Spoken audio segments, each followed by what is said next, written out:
Why did we have to die? Me and those other two chaps. I suppose if it was possible for me to ask anyone, they'd say, "Look, mate, it was an accident. Nobody's to blame. These things happen. Elk's dead, isn't he? Let him rest in peace." Rest? How can I rest? It isn't good enough just to say it was an accident. Not for me. Nor for them. Tell me, who do you think was to blame? Echoes of voices. Have you found any evidence of this? All over the place. Well, what did you do? People asking questions. But the fires weren't on the night of the fire. Are you quite sure? Of course, there'd have to be an official inquiry. There always is. Is that what it is? Is that what those fellas are doing? Poking around over there? The police? Do they think somebody set fire to the place? Well, he's from the fire brigade. But who's that? Start the damn fire. Echoes everywhere. I represent the insurance interests. As a loss adjuster, part of my job is to establish the extent of the damage and assess the loss. But more important at the moment, we have to help the factory get going again. They're insured against loss of production, you see. That's all very well. But what about my mates? What about them? Their jobs? Are they insured? There'll be no redundancy. You won't have to lay off anybody. Your consequential loss policy takes care of that. I see. And that takes care of everything. But for instance, what about my wife Oh, and yes. my child? Yes, Mr. Hughes's widow and his child will both be looked after. Now listen. Very wise of you, if I may say so, Mr. Fleming, to have taken these precautions. Mr. Fleming. Mr. Clifford Fleming, the boss. Managing director of Ticknor Engineering. The works manager, Gordon Lucas. Bit of a press-on type. Not a bad chap, though. What have I got to see them for? I should be at home with my wife and kid. It couldn't have had anything to do with Fleming or Lucas, could it? The fire? Or could it? No. Now there is a likely-looking suspect. Phil Gurney works a lathe. I wonder if you'd answer one or two questions, Mr. Gurney. I said all I got to say to the shop steward. I was told to use the new automatic and I used it. I can't see what that's got to do with the fire. And Sid Williams, maintenance. Don't believe he'd want to set fire to the place. Nor for that matter any of these others. John Wicks, Len Pargeter, Mrs. Murphy from the canteen, Bill Phipps, the night watchman, Mac, the gatekeeper. It surely wasn't anything to do with them. But then what really happened? How did it start? Something must have caused it. As fire prevention officer, I believe you'll be making an official report, Mr. Knight. I'm just wondering, have you any idea yet how it actually happened? The usual answer, I'm afraid. Officially, the fire was due to causes unknown. Not a question of how, Mr. Finch, it's a question of why. In my experience, I expect it's yours too. Fires are usually caused by a series of events. Sort of chain reaction. A result of people in various parts of the building doing something careless. Without thought. And all these little things leading up to... My death. And theirs.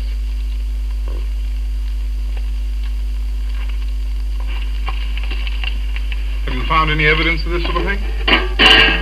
Not exactly. An attitude of mind, rather. An attitude of mind? And you think it has some bearing on this particular fire? It could have.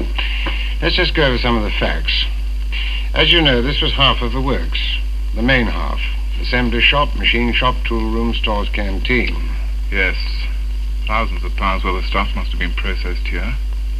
Of course, this was the old building. There were plans for modernizing it. Quite. And over there, the rest of the factory. The newer part. Untouched by the fire because from a fire prevention point of view it's well planned and well equipped. Yeah. Now, on the night of the fire, there was a late shift working. Yeah, apparently it was a rush job, some big export order.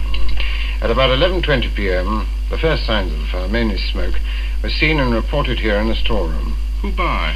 A trainee named Wicks. He'd gone off to make some tea in a nearby cubbyhole and noticed it on his way back to the machine shop. You discovered the fire. That's right. Over there in the stores. There was a lot of smoke. What do you do? Well, I was dead scared. I ran and told Mr. Hodge, the foreman. And what did you do? I told John here to run and tell Bill, the night watchman, to get help. Then I pressed the fire alarm button. Nothing happened. Then I collected the lads together. We got as many buckets and fire extinguishers as we could and tried to tackle it ourselves. What happened then? Well, then I ran over to Bill's office, but he wasn't there. Out on his rounds, you know, checking. So? So I went to look for him. You mean you didn't call the fire brigade? Well, no. I was a bit confused. I just didn't think. You didn't think. You're the night watchman? Yes. Tell me, do you do your checks at fixed times? Well, more or less, give or take a few minutes. When there's a night shift on, do you let them know when you'll be out of your office and where you can be found?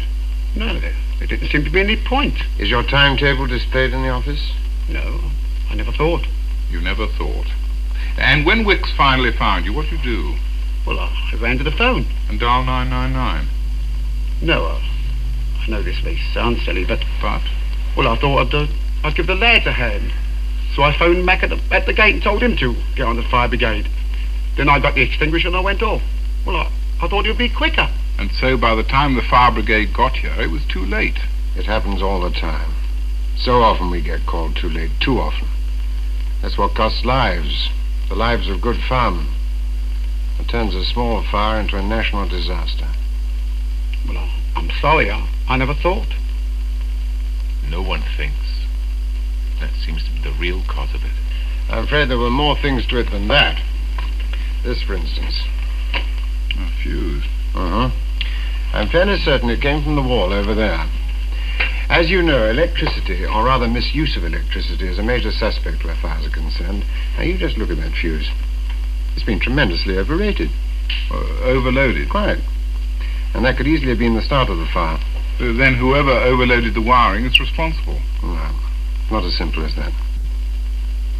Mr. Pargeter, you're the chief electrician. Tell me, what do you make of that fuse, apart from it being overrated? Oh. Well, that's from the North Wall here. It's obsolete stuff. I replaced all the rest. Poor old Alfie, what a dreadful business. Why wasn't this fuse box replaced? Well, they brought in this ruddy great lathe. Big new automatic, you know. Stuck it right there against the wall. It's a daft idea. I couldn't get down behind it. Well, what did you do? I told Mr. Lucas. That's the works manager. Yeah, I said, look, you know, this is silly. What's the use? I knew it was a rush job, priority and all that. I can't tell Mr. Lucas what to do. Anyhow, I mean, he's a nice fellow. I didn't want to offend him unnecessarily. No, fine. Oh, Mr. Lucas, I understand that you were responsible for installing the lathe against the north wall here. Is that correct? You're quite correct. Cost over 10,000 quid. Complete write-off. Waste of good money. Do you remember your chief electrician saying that the lathe would make it difficult for him to get at the fuse box? No. You mean he didn't say that? Or perhaps he did. The lathe was brought in to cope with an urgent contract. That's why we were working night shifts. We had to get the stuff out in a hurry. You realize the implications? No. You don't mean the fire? Well, of course. I don't see what that's got. I was completely snowed under at the time. I didn't think. Another who didn't think. Seemed to be lots like him. Ordinary, normal people, like Mrs. Murphy, for instance, works in the canteen. Mrs. Murphy, Yes? in your little office where I've seen you drying the tea cloths, What of it? well, there was an electric plug. It was on the circuit that led to that fuse box on the wooden wall partition between the canteen and the stores. How should I know? I don't see it's No, but got I've any- seen. Been mean to tell you about it, as a matter of fact. 2 electric fires stuck in adapters on the one plug point to dry tea cloths. And the electric iron too, all in the same plug point. Well, how else do you expect me to dry me clothes? Well, that shouldn't be. They should have blown the fuse. But this fuse was overrated. In which case the wiring insulation would burn and set any adjacent woodwork on fire. Yeah, what are you getting at? I didn't start the damn fire. I was at home when it started, been there for hours. You can ask myself. Look, I didn't do it, I swear. It might have been anybody. A lot of people come in here. What about Johnny Wicks? He often comes in here to make the tea, with the electric kettle. It goes on the same plug too, just like the fires. Is that true at the same time as the electric fires? Well, I did. But the fires weren't on the night of the fire. Are you quite sure? Do you mean not switched on or not plugged in? Well, I'm not But sure. you did use the kettle on the night of the fire. Yes, but that was all. If the electric fires had been plugged in already, switching on the electric kettle could have been the last straw. You can't pin it on me. Nobody's pinning it on you. The fire didn't break out in the canteen. It isn't anything to do with me. All right, so I made some tea. But how was I know making some tea was going to make all this difference? I didn't know there was going to be a fire. He didn't think either. How should I know? I'm beginning to believe I know. And there's somebody who certainly ought to know. What can I do for you, Mr. Knight? I'd like to ask you 1 or 2 further questions, if I may, Mr. Fleming. Well, I'll answer them if I can. Thank you. Tell me, who do you think was to blame for the fire? Who? Well, with an official inquiry going on, you, Mr. Knight, and the police and the insurance people, it's not for me, surely. That's not quite what I meant. I'd like to know what you think personally. You're the managing director. Do you yourself feel in any way responsible? Responsible? To my board, to the shareholders, yes. But not to the men who lost their lives? All right. What do you want to know? Do I take responsibility for the fire? No, I do not. Why should I? Well, in the old building, the fire precaution arrangements weren't quite up to date, were they? Well, that's easily explained. When the company took over the building from the previous owners, the fire prevention arrangements were considered perfectly satisfactory. The local authority had given its approval. But that was some time ago, Mr. Fleming, surely. And weren't your predecessors in a slightly different line of business? Yes, they were, and it was our intention to re-equip the place completely. Why wasn't it done immediately, Mr. Fleming? Surely the insurance company advised certain fire precautions? I and my advisors didn't consider it sufficiently urgent. After all, the fire risk was comparatively slight. Was that the real reason, Mr. Fleming? No, it wasn't. Could you please tell me the real reason? Yes, I think so. Before we moved into this building, the company was expanding rapidly. We needed the space for urgent orders from abroad. The export business is vital to this country. Yes, I know. Well, it was a question of first things first. Get the building in operation, get the production lines going. Yes, quite. But I'm more interested in the old building. And according to my information, there were no firewalls between sections. We mentioned this to you, you know, when we first inspected the premises under the requirements of the Factory Act. I've already told you that was going to be attended to. Gurney informed me that no fire drill was held while he was employed. Who? Gurney. Oh, well, very probably I wouldn't. Someone else said that the fire alarm didn't work when the fire broke out. Well, unfortunately, it's too late to prove that one way or another. You might care to know that I have reason to suspect that the wooden floors in the tool shop were saturated with oil, that the stores were never cleaned up properly. Litter makes good tinder, Mr. Fleming, for any stray spark. Damn it, I haven't got time to go round everywhere. Mr. Fleming, do you receive regular reports of fire hazards and fire precautions in your factory? No, Not from your works manager or your works security officer? Well, not regular ones. Is that normal? Is it absolutely necessary?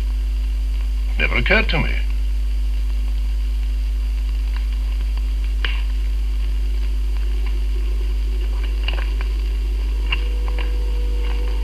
But shouldn't he be able to find time to think? Be able to rely on his, what do you call them, advisors? Not thinking. That's what it is. Now I know. No, you don't. You don't know. You only think you know. When the roof fell in, we were up there, the two of us. Any idea what was down below? Yeah, the carpenter shop. Why? How many works carpenters work? Just one. Just me. I happened to look down a couple of seconds before the roof gave way. The whole place was blazing. It was like falling into an inferno. Your fault, how? Well, you see, I'm maintenance, you know. Sweeping up, keeping things tidy and all that. Mm-hmm. Well, it was this pile of shavings, you see. I spoke to the chap who was working there, the carpenter, and he said, well, not to worry, like, 'cause he'd still be going on again the next day, making more mess, and I may as well do the lot at once. After he was finished, that was. He said it wouldn't matter. Considering sort of chap he was, very thoughtful. Who was he? Elf Hughes. A bit too considerate, if you ask me. How was I... Now who's saying he didn't think?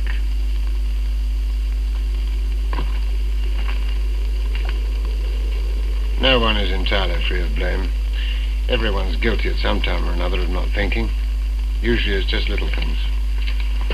Like leaving oil to drip on woodwork. Like smoking when you're not supposed to.